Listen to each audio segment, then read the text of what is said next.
ইউক্রেনে রাশিয়া হামলা শুরুর পর কিয়েভকে সামরিক সহায়তা দেওয়ার জন্য 50টি দেশ নিয়ে একটি জোট গঠন করা হয়, যেখানে সদস্য হিসেবে আছে যুক্তরাষ্ট্র সহ বেশ কয়েকটি পরাশক্তিধর দেশ। শুক্রবার এই জোটের 27তম সম্মেলন অনুষ্ঠিত হয় বেলজিয়ামের রাজধানী ব্রুসেলসে। এতে দেশগুলোর প্রতিরক্ষা মন্ত্রীরা অংশ নেন। এর আগে 25টি সম্মেলনে সভাপতিত্ব করেছিল যুক্তরাষ্ট্র।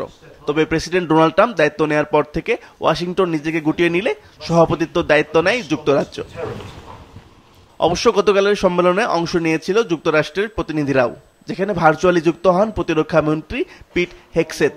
সম্মেলনে ভার্চুয়ালি যুক্ত হয়ে বক্তব্য দেন ইউক্রেনের প্রেসিডেন্ট ভলোদিমির জেলেনস্কিও। On air defense for Ukraine. সম্মেলন শেষে যুক্তরাজ্যের প্রতিরক্ষা মন্ত্রী জন হিলি জানান, of military aid announced today through the UDCG total over 21 billion euros. A record boost in military funding for Ukraine, and we're also surging that support to the frontline fight.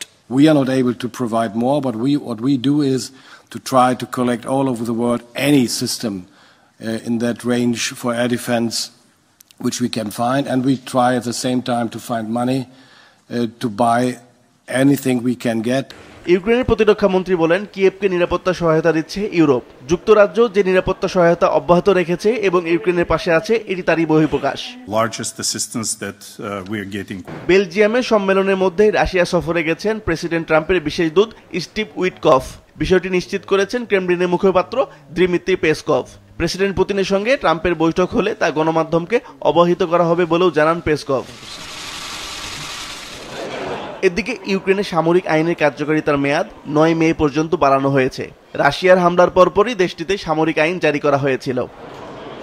Asif Al Amin, Maasranga news desk.